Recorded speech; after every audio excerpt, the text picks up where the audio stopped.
আবু দাউদের হাদিসে 4753 নম্বর হাদিসে এবং বুখারীর 86 নম্বর হাদিসে আসছে, আমরা জানি কবরে 3টা প্রশ্ন করা হবে। কি কি মনে আছে বাংলায় একটু বলি আমরা। মান রব্বুকা, তোমার রব কে? প্রথম প্রশ্ন হবে কি, মান রব্বুকা, তোমার রব কে। 2 নম্বর প্রশ্ন, ওমা দীনুকা, তোমার দিন কি। ওমান নাবিয়ুকা, তোমার নবী কে। তোমার রব কে, তোমার দিন কি, আর তোমার নবী কে। এই 3টা প্রশ্ন উত্তর দিতে পারলেই আমরা জানি যে জান্নাত। আসলে 4 নম্বর একটা প্রশ্ন রয়ে গেছে, এটা আমরা অনেকেই জানি না। শুধু 3টা প্রশ্ন না, চতুর্থ একটা প্রশ্ন থাকবে। যে ব্যক্তি নেককার, ইমান, দুনিয়াতে ইমানদার ছিল, আল্লাহকে বিশ্বাস করত, এবং এই বিশ্বাসটা ছিল ইখলাসের সাথে, কোনো ভেজাল ছিল না বিশ্বাসের মধ্যে, কোনো মুনাফিকি ছিল না, নেফাকি ছিল না, কোনো সন্দেহ ছিল না, এরকম দিনদার পরহেজগার লোকটাকে যখন জিজ্ঞেস করা হবে মান রব্বুকা, সে বলবে রব্বি আল্লাহ, আমার রব আল্লাহ।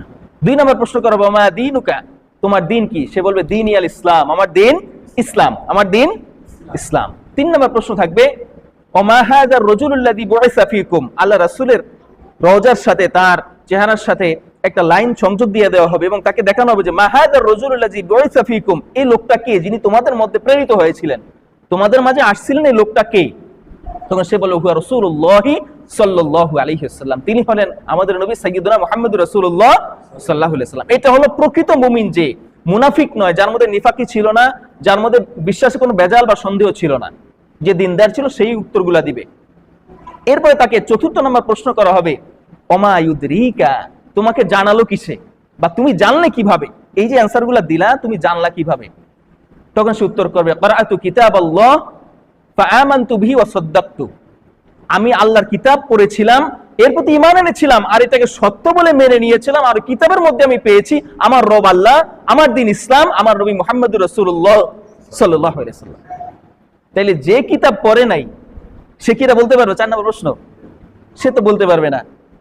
তার জন্য একটা উত্তর আছে, আবু দাউদে বুখারীর 86 নম্বর হাদিসে আসছে যে তাকে যখন 4র্থ প্রশ্ন করা হবে মা ইউদরিকা, তখন সে বলবে, সে উত্তর দিবে, যার সন্দেহ ছিল, যে কাফির সে তো 3টার অ্যানসারই বলবে হা হা লা আদ্রি, হা হা লা আদ্রি, হা হা লা আদ্রি। যে কাফের সে অ্যানসারগুলো দিবে যে আমি জানি না, হায় হ্যাঁ আমি জানি না, আমি জানি না।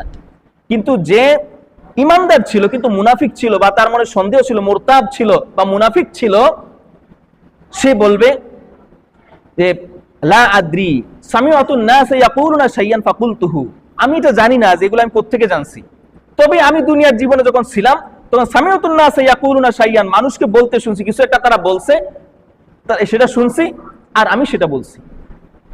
মানে সে মন থেকে, দিল থেকে, অন্তর থেকে আল্লাহকে বিশ্বাস করে নাই। ওই যে মানুষ বলছে, তার মনে একটা ধারণা ছিল যে আল্লাহ থাকলেও থাকতে পারেন, রাসূল থাকলেও থাকতে পারেন, কিতাব আল্লাহর পক্ষ থেকে আসলেও আসতে পারে, নাও আসলে নাও আসতে পারে, একটা সন্দেহের মধ্যে ছিল। তো সে অ্যানসার করে সামিআতুন নাস ইয়াকুলুনা শাইয়ান ফাকুলতুহু, মানুষকে আমি একটা কিছু বলতে শুনছি, এগুলা সেটা আমি আজকে বললাম আপনাকে। তখন তার সাথে জাহান্নামের সংযোগ দিয়ে দেওয়া হবে, জাহান্নামের পাটি দেওয়া হবে, আর জাহান্নামের পোশাক তাকে পরিধান করে দেওয়া হবে।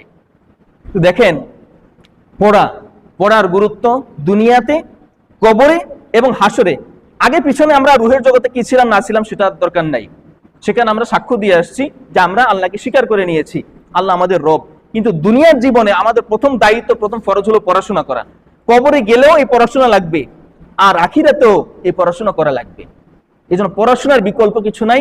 আর আল্লাহ রাব্বুল আলামিন কুরআনুল কারীম নাজিল করেছেন, প্রথম উদ্দেশ্য এটাকে পাঠ করতে হবে, আগে পড়তে হবে। কাফিরেরা যখন এটা শুনতো তাদের মধ্যে একটা তাসির আসতো, কারণ কি, এটা পাঠ করা একটা তাসির, এটা তিলাওয়াত করা, একটা বুঝুক আর না বুঝুক, কুরআনুল কারীম পাঠ করা আর তিলাওয়াত করার একটা তাসির আছে, এটা দ্বারা ঈমান বৃদ্ধি পায়, এটা দ্বারা কাফিরেরও অন্তরে প্রভাব পড়ে।